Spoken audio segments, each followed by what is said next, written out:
with the University of Maine Cooperative Extension. I'm a food systems professional, and today we are going to do Canning 101. I'm going to try to cover as much information, as much lingo as I can, but please let me know any questions that you might have. Feel free to jump in and just ask questions as we go along. Let me know if for some reason you can't hear me. Sometimes I get all up in my head and I start talking lower than I normally do. So just be like, speak up.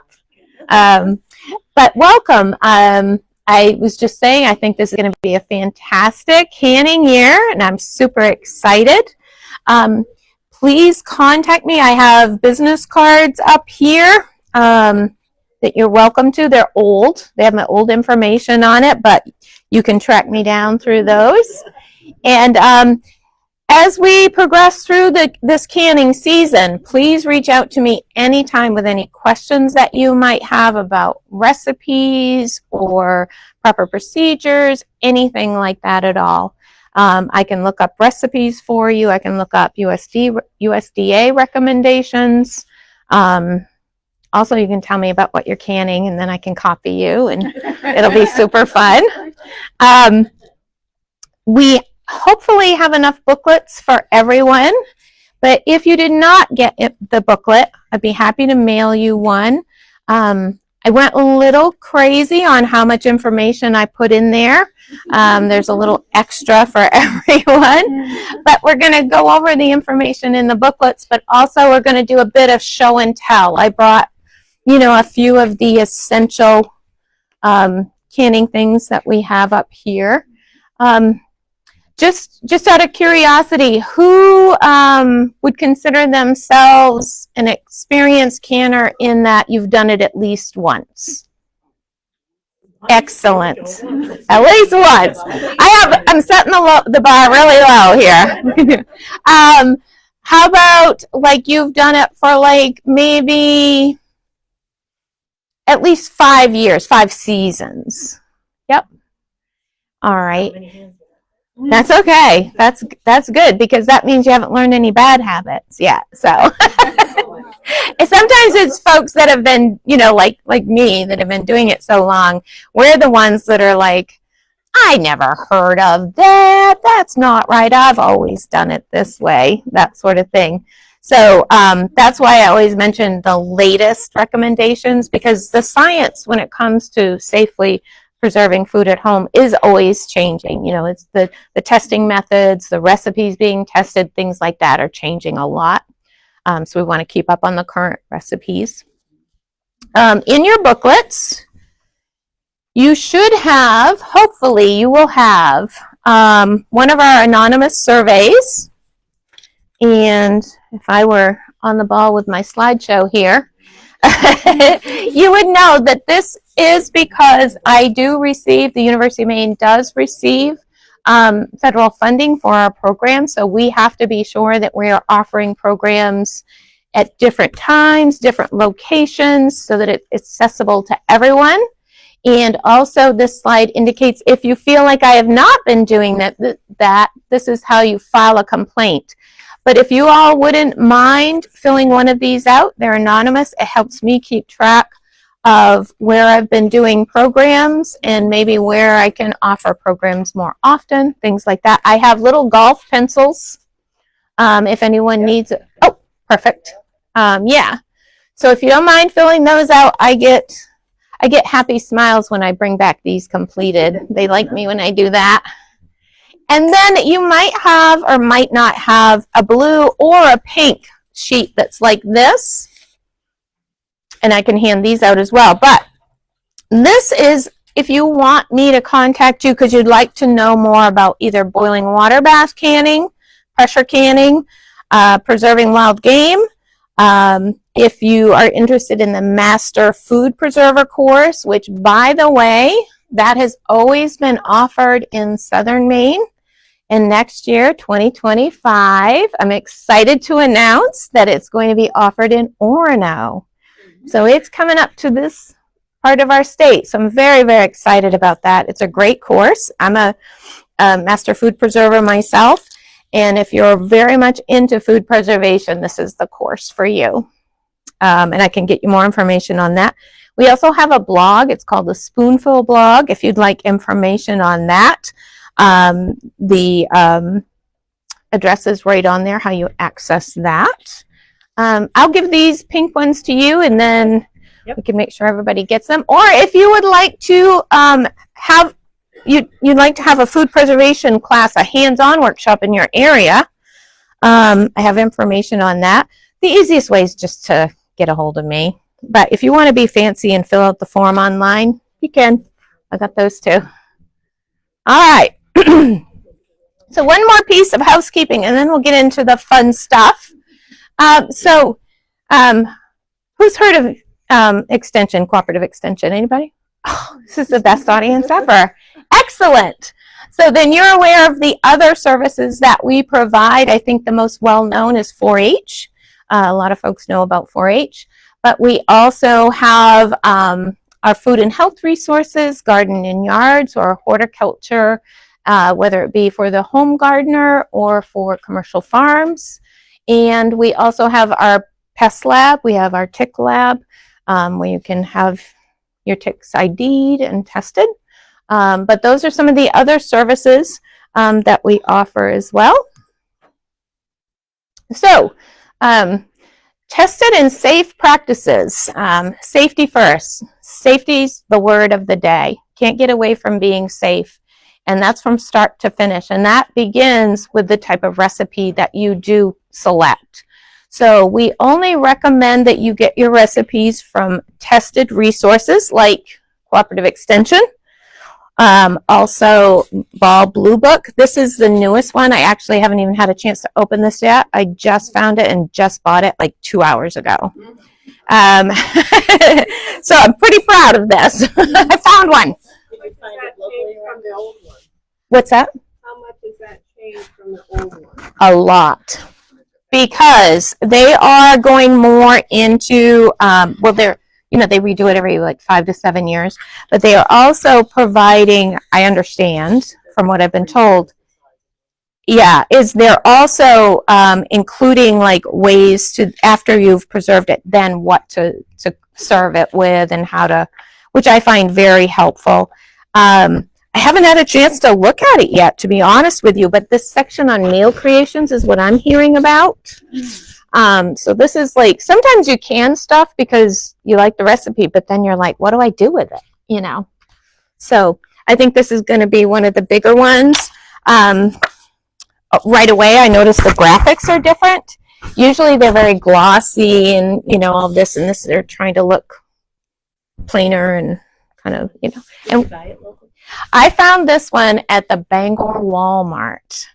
Normally, I buy 85% of my canning supplies at hardware stores. And I was shocked because I've been trying to find this for about 3 months now.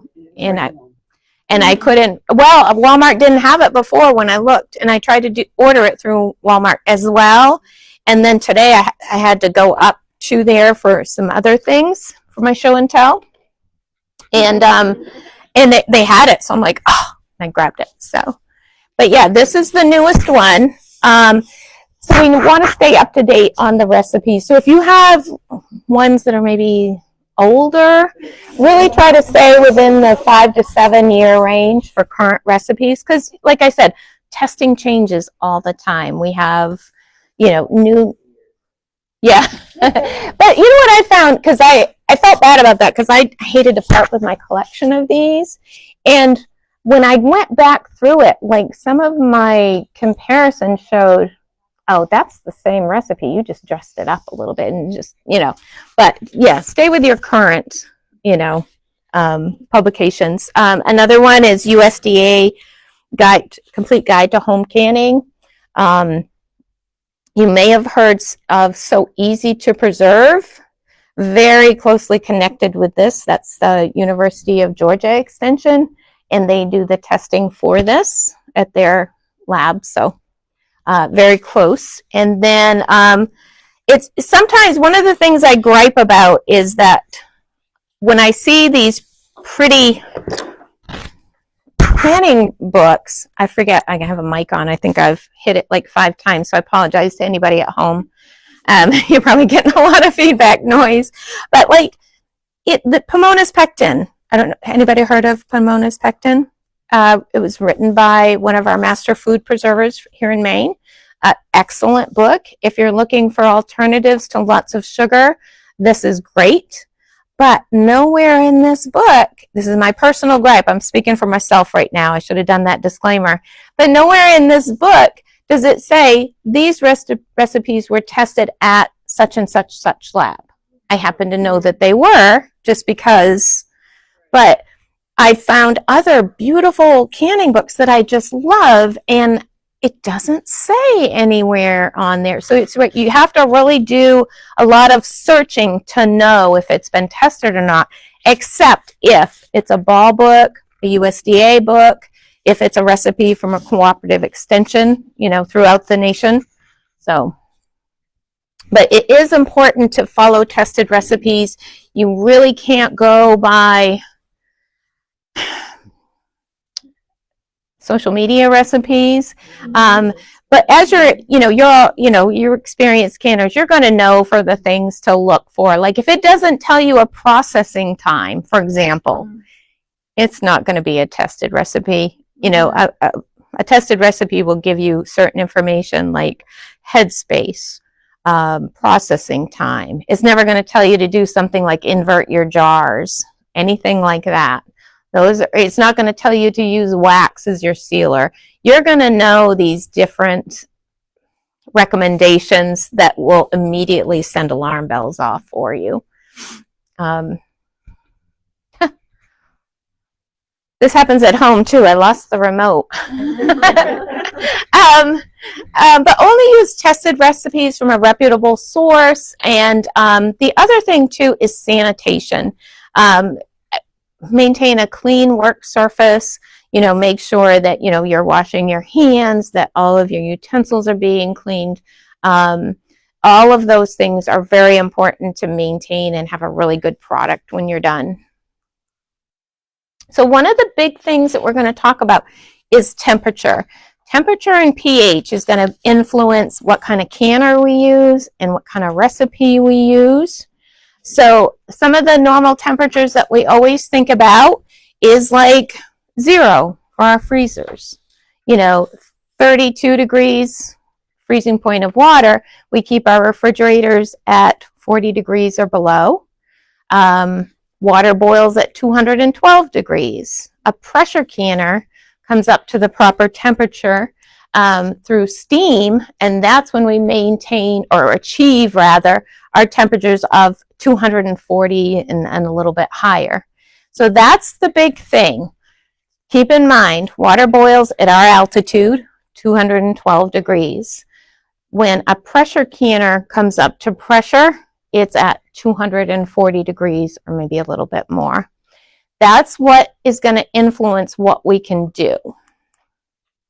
So when I say it influences what we can do, it's because of the pH of what we're trying to can. Because this graphic, it might be a little hard to see, but when we're looking at low acid foods like 4.6 and higher, think of your things like your green beans. We have some carrots, some peas, some mushrooms, some milk. Milk has a high pH. Low pH or acid foods, 4.6 and below, are going to be things like our pickles, our lemons, our limes, most fruits, apples, peaches, berries, strawberries, any of those. And that is why we can some things, these high acid foods, in a boiling water bath canner at 212 degrees, and why these low acid foods, we need those higher temperatures of the the pressure canner.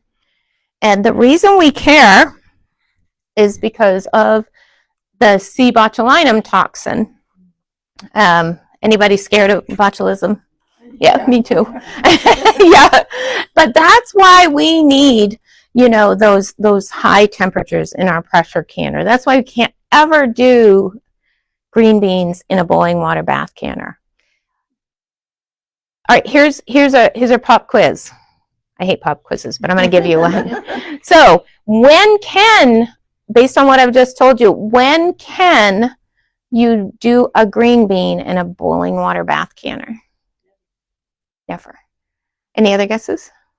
When it's no longer a green bean, when it becomes a dilly bean or a pickled green bean, because we acidified it and now it's a high acid food. We changed what it was, so now we can do it in the boiling water bath canner, just like we can do our cucumber pickles. We added vinegar, so we made that a low acid food. Now we can do it in the boiling water bath canner. Beets are the same. If you want to make pickled beets, which are yummy, you can do the pickled beets, because the key is pickled, and you can do those in your boiling water bath canner. But if you just want your beets to be beets, you're just going to cube them up and throw them in the jar without changing the taste of them really, you got to do the pressure canner. You need that higher temperature because the botulism can survive in a low acid anaerobic, which means no oxygen, environment. So we need to get up to 212. 212, in the boiling water bath is going to kill most of our mold, yeast, and bacteria. They're just destroyed. They're no longer worried, But when we do these low acid foods like peas and beans and carrots and things like that, we're not changing them. They're still peas, beans, and carrots. We didn't add any type of acid to them. So we need 240 or better. Okay. So another thing that we keep in mind is elevation. So we're not really worried about it much here in Maine, unless you want to go can on Mount Katahdin or something like that. But it is important to be aware of certain elevations here in Maine. And the reason being is because, whoops, I'm going to skip ahead and then skip back. Nope. I can't find the slide I want. We'll get to it. It'll be in there. But the reason being is because water will boil it at different temperatures at different altitudes. So like once we get like 1,000 feet above sea level, so we go up 1,000, then our water is going to boil at 200 degrees. So it's not as hot. So we're not achieving that same temperature to kill any yeast, molds, or bacteria. So that's why when you're at a different elevation, you have to start making adjustments. So the elevation by county is kind of fun to do on our website. You can also go to the National Center for Home Food Preservation, which, by the way, is a great resource. It's online if you have reliable internet. A lot of great information on there, a lot of great recipes. It's totally free. But we have on our website as well, you can go in and you can go to our website under our UMaine Cooperative Extension, elevation by county. You can put in your county and then you can click again and you can go and you can find out what your elevation is, which is just fun to do because, why wouldn't you want to know your elevation? But just go to our website and then you can make sure, because there are places in Maine you do have to make adjustments. I'm kind of kidding around when I say go to the top of Katahdin to Kean, but yep. That'd be quite a pack with my canner and everything. So how are we doing so far? Anyone have any questions about any of the things that I've said so far? We all good? Nothing too shocking so far? Excellent. Okay. So again, just to go back to the botulism, properly canned food where you follow the instructions or the directions or the recipe under a tested recipe, no worries. But just to make you aware, we're not being alarmist. It's a real thing that we do need to be aware of. Between 1996 and 2014, there were 43 home canning botulism cases reported. And when it happens, it is serious. I just recently watched a video by a woman who did admittedly, she created this video to educate, but admittedly, she did everything wrong when she pressure canned her green beans, but she still did every single thing wrong that you could do.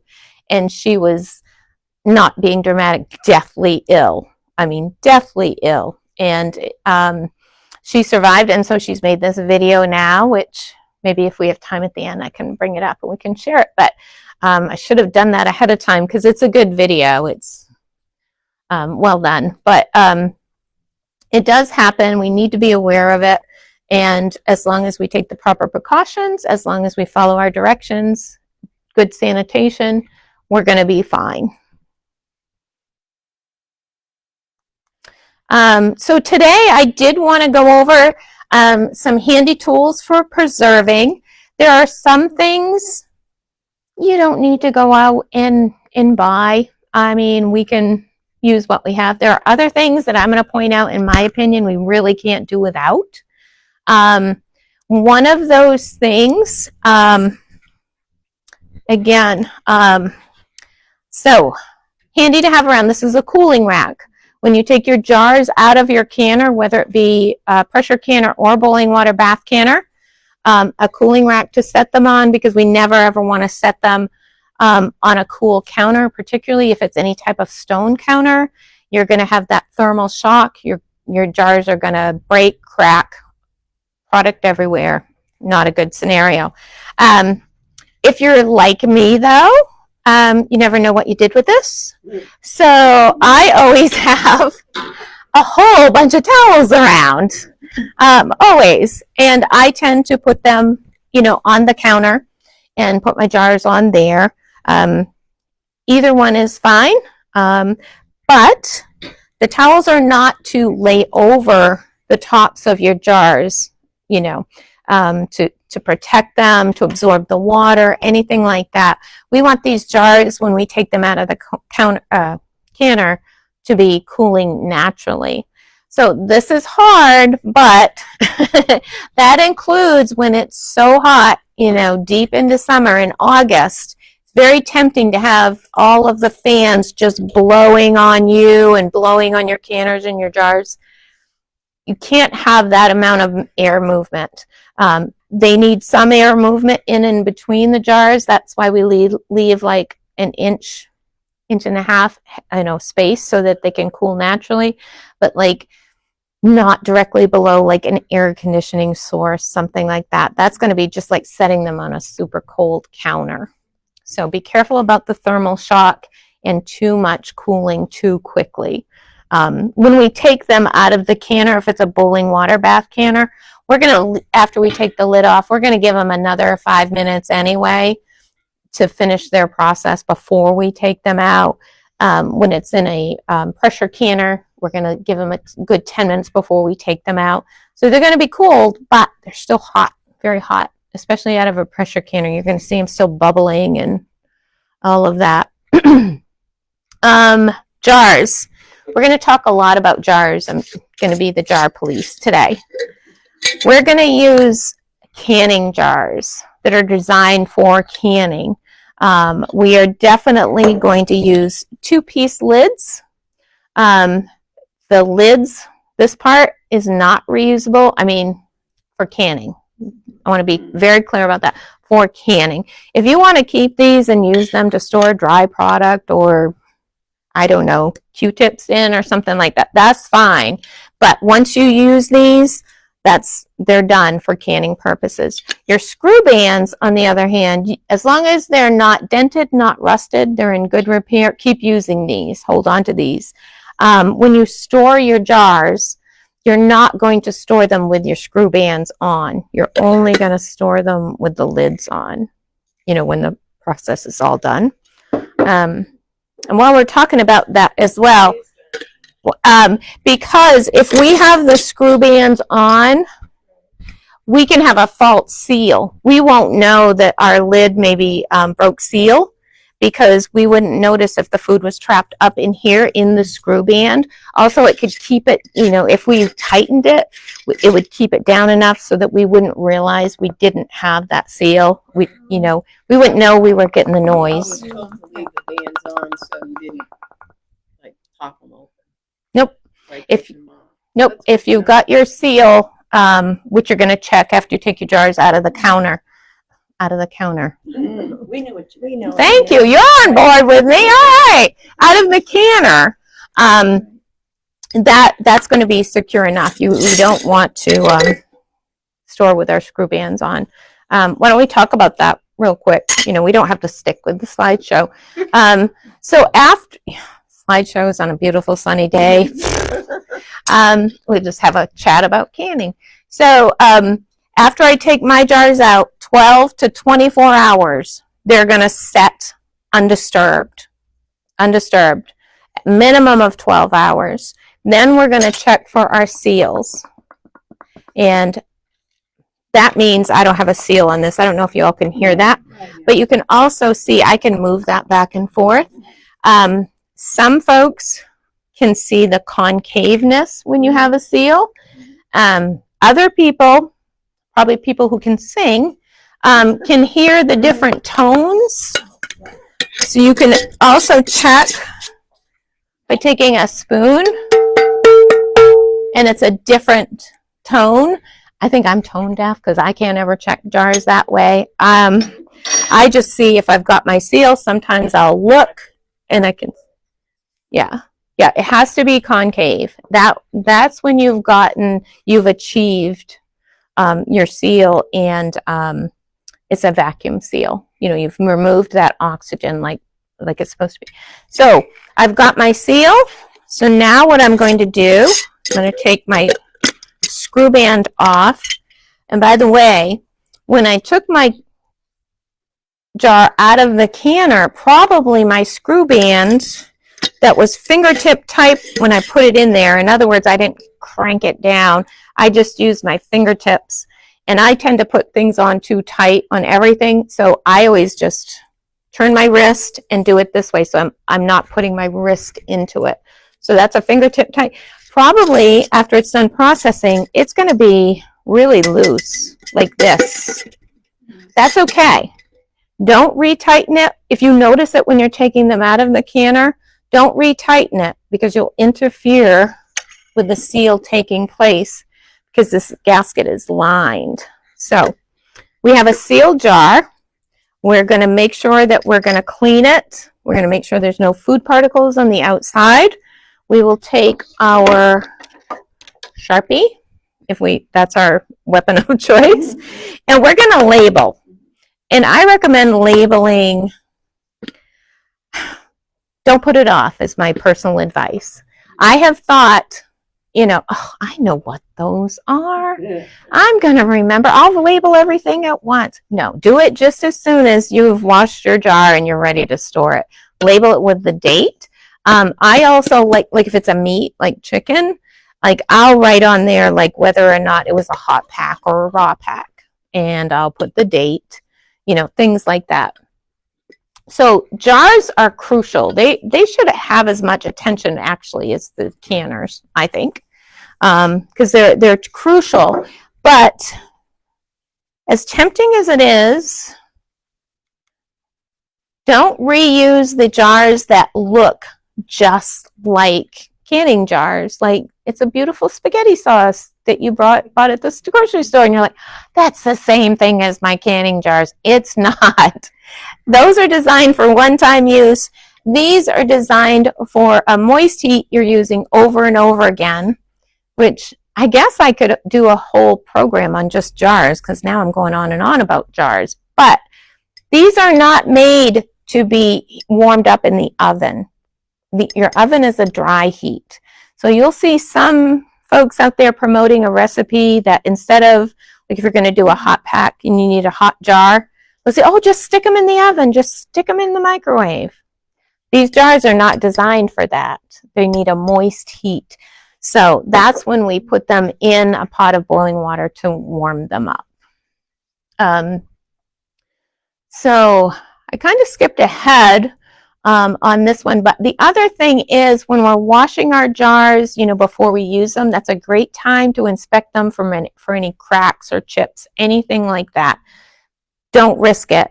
You don't want to, it's not worth it. You put a lot of time and energy into preserving, you know, high quality foods, it's not worth it to be like, I don't know. I don't think that's really, no, don't risk it. Make sure all of them are in good repair. So we talked about jars and we talked about the lids. Bubble freers. So we can be fancy or not fancy. This is one of those things that if you buy a canning kit, they'll be like, oh, it comes with a bubble freer. So this is a bubble freer. And a bubble freer is what we take after we've put our product in our jar. We want to go around the edges and release any oxygen that might be trapped in there. And that's why we call it bubbles, because sometimes you'll get a lot of bubbles depending on your product. But this goes around and we release those bubbles. Ask me if I can ever find that. No, I can't. But I can always find my little spatula.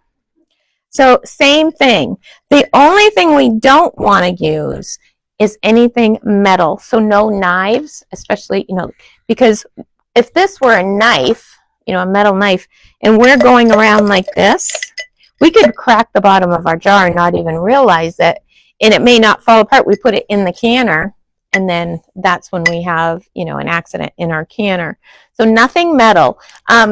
I haven't remembered to do this yet, but I do know someone who uses chopsticks. Every time they order takeout, they ask for extra chopsticks, and that's what they use.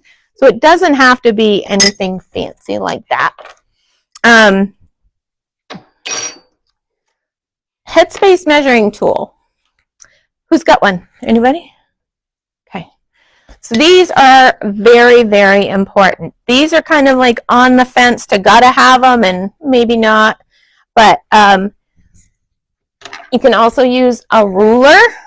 So like if I have anything that needs more, like my chicken, I think it's like 1.25 inches headspace. This only goes to 1 inch. So I have my ruler. It's clean, I promise. And so I'll use this. I also use this ruler when I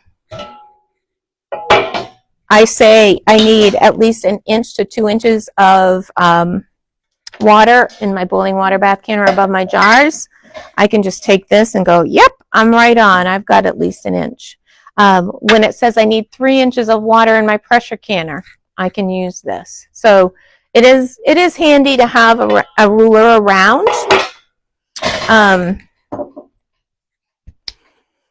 And let's see, bubble freer, headspace measuring tool, funnel. I think the funnel would probably go on the list of must-haves because, yeah, I get agreement. Because, you know, it does cut down on the amount of mess that we have when we're ladling foods in. And because we don't want anything on the lids of our jars. After we do our bubble freeing and we take our headspace measurer and check everything, we're going to take a clean cloth or clean paper towel. We're going to wipe that off before we put our lid on. So these are also helpful when you're doing other things. Even if you've done like some dehydrating and you're going to put something in a jar, these are just very handy to have around. Jar lifter. This goes on the list of gotta have. Gotta have. I have seen folks that use the silicone oven mitts. I think this is a good, safe tool. And not being funny at all, we want the grippy, rubbery, soft rubbery side to lift the jar. These on some can move. So this is this black part here is the part that we're going to have our hands on. This goes over the jar like that. When we're lifting jars, we never tip. It was very hard for me when I first started canning. Like, oh, I got to tip that and get that water off. I'm just going to tip it a little bit. Yeah, don't do that. Don't be a Laurie. I did bring a few other things that I think are important. I'm not on this list. This is Laurie's list. The owner's manual to your pressure canner. keep it safe. Guard it. But no, seriously, today most pressure canners, you can just look up your owner's manual, but this is invaluable. When you call us or when you call me and ask me for advice, I will tell you what the USDA recommendation is. But when it comes to a pressure canner, I'm going to say, but you need to check your owner's manual, because they're the ones that tested this and created this, and they know the exact specifications for your pressure canner. Different are the cannons today of the old ones that scare me. Very, very, very different. Yes, and I know exactly why you're scared.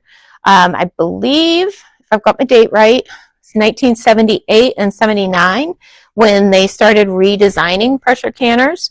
They went from that really heavy canner with no safety features, basically, that you hear all the stories about and scare you.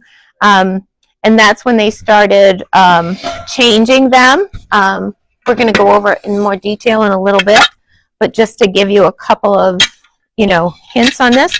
This canner right here, for instance, has this rubber gasket right here. And just in case I forget to mention it later, this is soft and pliable. It is not hard, or what's that word about when rubber becomes dry rot? Yeah. It's flexible. I could push this out if I wanted to. Oh, look at that. I did it. Usually I just say if I wanted to. So this will come out. It's soft. It's flexible. I can put it back in. If your canner were to go above pressure, above 15 pounds per square inch, your PSI, this canner would not blow up like the old ones. What's going to happen is this safety plug is going to blow, and that's going to release the pressure. And that's one of the safety features. They also have locking lids. You can't open this when there is pressure in there. So any horror stories you heard about somebody opening it when there was still pressure and then it blew, you can't unlock these. When this overpressure lock is up, you cannot open that canner. And don't try. If you see this up, don't do it. This is a dial gauge canner. And by the way, I almost forgot. If anyone would like their pressure gauge checked, which hopefully you do annually, because it is recommended every year you have this checked to make sure it's still accurate, you just let me know, and we'll get it free of charge. It's just a thing that we do at Extension to keep everybody in the public safe. Now, this is a dial gauge canner, which means that we're going to go by the dial gauge to know what our PSI is. There are other canners like All-American. Heard of All-American? They may have the dial gauge, but what they say is you go by your weighted rocker. You do not go by the dial gauge. This is just for reference. So we'll go over those little pieces in a minute. I have a slide that will help it make more sense, hopefully. Leak-proof lids. They come in white as well. The white are not leak-proof. These are nice to put on your jars when they're in the refrigerator. Like say you opened a jar of pickles and you didn't eat them all in one setting. You can put these on, but these are regular mouths. Sorry about that. Just kidding. We'll make it pretend it fits. These are not for canning. These are for storage in the refrigerator, or if you had something dry in here on the counter. But these are not for that. And then a must-have, one more must-have, and then we'll move on because this can get kind of monotonous.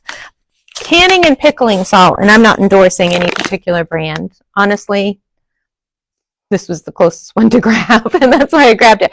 But I grabbed the one that was pickling and canning salt. So when we're doing the food preservation, we're going to use pickling and canning salt. We don't want to use table salt, for instance. It has, drawing a blank, but it has anti-caking agents in it that will, if you use it in your canning recipes, it's going to look cloudy and you're going to mistake it for, spoilage. So that's why I always use the canning and pickling salt. While we're on that subject, when it comes to purchasing vinegar, 5% vinegar, 5%, nothing lower. Nothing. It has to be 5% for home food. Yep. The vinegar was like 4.5%. You do have to look very closely, and during a recent time in history, I'm going to say it like that, it was canning supplies were in short supply, and unfortunately I went into a store and I was just so excited to see apple cider vinegar. I didn't even check, and I bought 2 gallons of it. I got home, I'm putting it away, it's 4%. Can't use it for canning. I will give a shout out to that particular grocery store, though. By the time I went back with it the next day, they had plastered signs all over the store saying, this is 4% vinegar. It is not safe for home food preservation. So even if you find it in the canning section, make sure it's 5%. It's got to be 5%. So we talked quite a bit about any questions on the tools of the trade, so to speak. Everybody good on those? Yeah. I'm really new at this. Sure. One time I made raspberry jam last fall. Good choice. Raspberry jam, yum. I have, they were delicious. Yeah. But you were saying take the lid off after you water bath. Take them out and cool, and you take the ring off. The screw band, yep. Yeah. And then later, did you say put them back on just lightly when you store it or something? Nope. Sorry, I didn't mean to cause any confusion. When you take them out of the canner, a lot of times through that heating process, they've jiggled and moved and they're loose. They're not fingertip tight like when you put them in. Mm-hmm. But when you take them out, resist the temptation to tighten them up. They don't need to be tightened up to complete that vacuum seal. That screw band has already done its job. And that's just Yep. While that 12 to 24 hour time space is going on where you're just letting them cool and set, just don't even touch them. Just let them. I love people who can together. It's so great.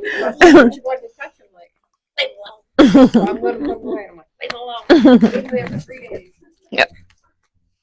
Yeah, at least 12 hours. So if we all decide we're having a good time and we're going to have a canning workshop, what's going to happen is you're all going to bring home a jar of what we make, but you're also going to bring home this little disclaimer I'm going to give you that says we disturbed this too soon. So it's not shelf stable, that you're going to have to, once it cools, you're going to have to refrigerate it, because we can't guarantee, because we moved it around. We broke the rules.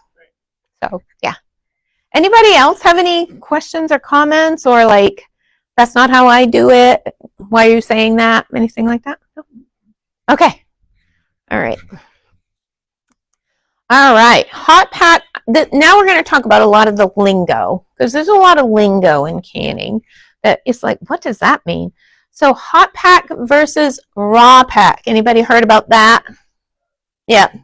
So hot pack is when your jars are filled with a partially pre-cooked product, whether it be, if you're doing meats or if you're doing peas, whatever you're doing, you've cooked it to a certain degree. Now, for best quality, the usual recommendation from Extension, USDA, is hot pack produces a better end product. I kind of agree with it, but for a different reason. I like, whenever I can, doing the hot pack, because by cooking, I've taken some of the oxygen out of that product. I don't get as many floaters. In other words, I don't have as much of my product bobbing up, messing around with my headspace, and being above the liquid line. So I just prefer, whenever possible, I do a hot pack. I like quick sour pickles. That's not a hot pack, so I have to put up with, the bobbing veggies.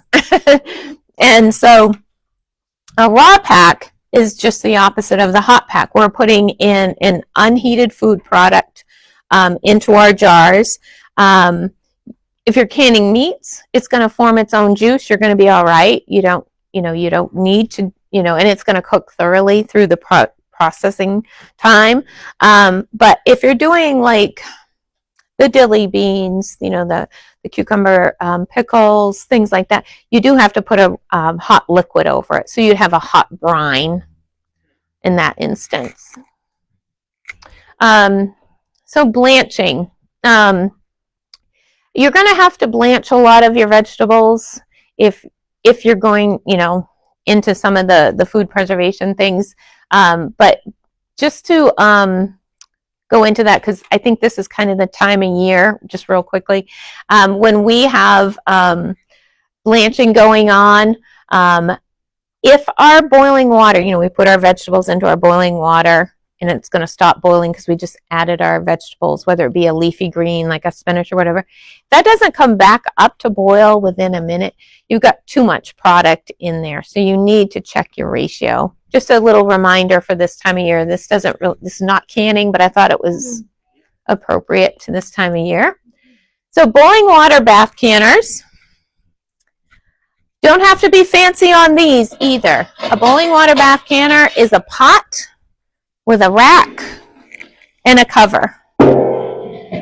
Most crucial part of this is the rack. We never ever, not in any kind of canner, we never want to set our jars directly on the bottom of our canner. We want our hot water or our hot steam, whatever we've got, we want it to be able to flow in, under, around, and get in there. But also, if we put our jars directly on the bottom of that canner, we're probably going to get some thermal shocks and breakage going on. But you don't have to be fancy. You don't have to go buy one of these. I have an electric one, which is only approved for water bath canning, boiling water bath canning. But I have a small galley kitchen. It helps me out a lot when I have too many things on the stove. I can set that electric one over to the side. Now, the electric pressure canners have not been approved yet by USDA, so we're still waiting on that approval. Wish they'd hurry up, but yeah. The other thing just to remember, like I mentioned, we want 1 to 2 inches of water above our jars. So keep that in mind, especially if it's a smaller canner like this and you've got quarts in there. You don't want to boiling over. That's boiling water bath canner. Pressure canner, entirely different piece of equipment. We have some that do not have a dial gauge. We have some that just have a weighted gauge. They're equally as good. It just is your preference. And as I mentioned before, we have safety features on these now. But one thing that's the same on these is I also have a rack in the bottom. It looks a little different, and that's okay, but we always have to have the rack. Boiling water bath canner is going to kill bacteria, yeast, and mold with boiling water, 212 degrees. This is going to kill the C. botulinum spores at 240 or higher. They're both going to create a vacuum seal in our jars. That's something I didn't chat about. It's real quick. So if your jar doesn't seal and you just one, well, I won't judge. If your jars don't seal, don't throw your product away. It's not that it's bad. It's not worth throwing it away. What you can do is you can either, after it's cooled, refrigerate it for fresh eating, for quick eating, or you can always have the option of reprocessing it, going through this step again with a new lid. Or you can also, depending on what it is, freeze it. So just to caution you all about, you don't have to throw things away just because your lid didn't seal. I guess. And I can go into that in more detail if we have questions later. But that's important because I've heard heartbreaking stories of folks who have thrown away huge amounts of stuff that they processed because they didn't get a seal on their lid. And it could have been for any number of reasons. But that doesn't mean that what's in there is no longer safe to eat. It just means that you may have to change up what you do with it next. But yeah, these are the safety features that we have now. We have the vent cover lock. That's that piece that I showed you that comes up. Gaskets in the safety fuse. Keep an eye on them. Check them out. Make sure they haven't gotten stiff or hard. Easy to replace. Sometimes, depending on the brand of your canner, you can find it at hardware stores. Sometimes you have to order online. But keep an eye on them and keep them in good repair. One other thing for a safety feature that's very important before you use your pressure canner, no matter what kind it is, on our vent port right here and right here, these are two different kinds. But this part here that sticks up, hold that up to the light and make sure you can see daylight through it. If you can't, you need to clean it, but check it every single time, because that is when we're going to vent, and that's another term that we're going to go over. We'll do it right now while I'm thinking of it. Pressure canners heat with steam. We've established that. So what we're doing is we're putting our water in our pressure canner, and we're heating it to the point where it creates steam. Then steam comes billowing out, because this is not covered yet at this point. We want, once we have a nice plume of steam that's steady, not spurting, we want to time that for 10 minutes. And you have to do that every single time. And it's called venting. And not my kind of venting, you know, when I call my friends, but venting. So for 10 minutes, steady plume of steam before we put our weight on. Every single time. No exceptions. Anytime during the pressure canning process or the boiling water bath canning process, if with the boiling water bath canner, if we lose our boil, unfortunately, we got to turn the heat back up, get our boil back, and start our time again. With a pressure canner, same thing. If we go below the PSI our recipe calls for, got to get it back up where it goes and start timing all over again. And let me tell you, I am very watchful when I've only got like 10 minutes left on like a 75-minute process, because I don't want to start that again. Weighted gauges and dial gauges, different varieties out there. Again, anytime, every year, you want your dial gauge checked, or if it gets dropped, give me a shout. We'll give it a test. We just talked about venting. That's my tester. Not very fancy, but it gets the job done. So preparing for pressure canning, filling the canner, we've talked about it a lot, but again, check those gaskets and lids. Make sure your canner is clean. I have very hard water where I live. I always put like I'm really bad, but like I do like 1/3 of a cup, which is different recommendations for different canners of vinegar, just to keep, you know, help keep them clean and whatnot. Always got to have that rack. Always got to have the proper lids, you know, our 2-part lids with a lid and screw band. Never tip your jars. And when you fasten your canner securely, it's too hard to see, but so on the pot part, there's a little V right here. There's a V. If you all have a pressure cooker, you probably have experienced how to line these up. But on the lid, you won't be able to see it, but the arrow goes V, goes closed that way, open this way. But the V right here, I need to line up with this V. and that's when it goes down like it's supposed to go. And then I can turn it. Now it's securely locked in place. Another one of those safety features. And then again, don't start timing until you've vented for 10 minutes. Always refer to your owner's manual if you have any questions about your pressure canner function. When your processing time is complete, you're going to turn off the heat. If you have gas, you don't need to move the canner off of the heat, but keep in mind if you have electric, that's still generating heat. Only if it's safe to do so, and if you can do it without breaking jars in the canner, you can lift it, which keep in mind, the weight of that. You can lift it off to a cool, a burner that's not been on, but it's better to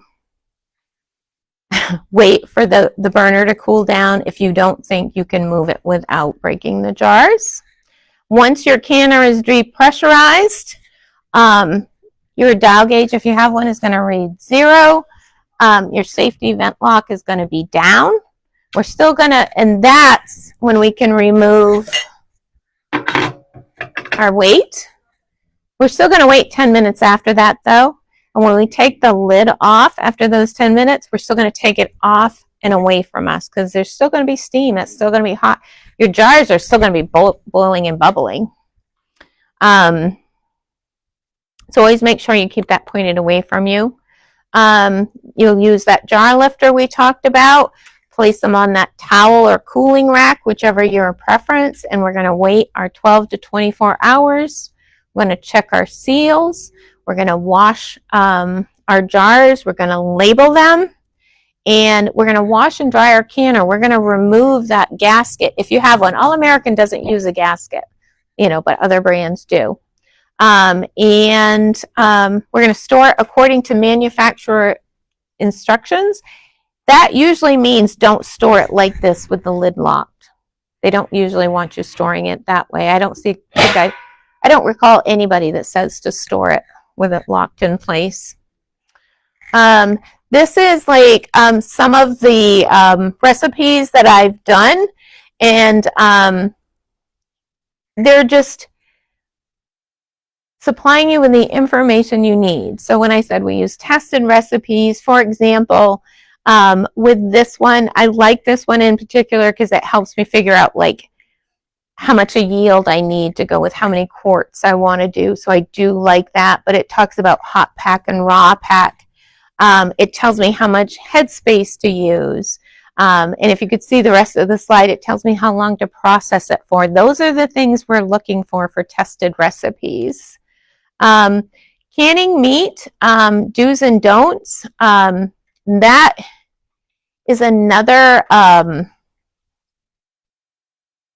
workshop in itself, but I wanted to mention it, that you can can meat safely at home. But number one, sanitation for sure. The other thing is, we talked about raw pack. You can do, as I mentioned, you can do meats as a raw pack, but it's going to have a different appearance as opposed to a hot pack, because you're adding liquid, and so the meats are always covered in liquid. With raw packs, sometimes they're not. Do trim your fat for the best results. One of the advantages of doing them in a pressure canner, sometimes tougher meats can be used, and they come out a lot more tender. If it's wild game, there are ways to help brine that to cut down some of the wild flavor to it. You can brine it in a tablespoon of salt per quart of water for an hour. You can also use tomato sauce in some recipes, things like that. But don't leave the meat in the refrigerator for too long. Sometimes, especially when it comes to large amounts of meat, it's better put it in the freezer until you need it.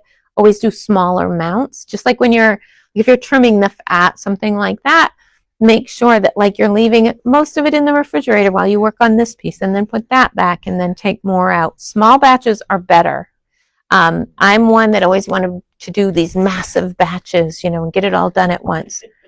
Doesn't pay in the end, let me tell you. If you want to make your own sanitizing solution, you can use a tablespoon of liquid chlorine bleach per gallon of water. This is just some examples of how you can use some of those home canned meats.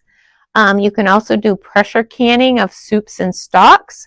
The big takeaway here is that whatever ingredient you have in there that takes the longest to process, so I'm going to say carrots. I'm just making that up. Carrots.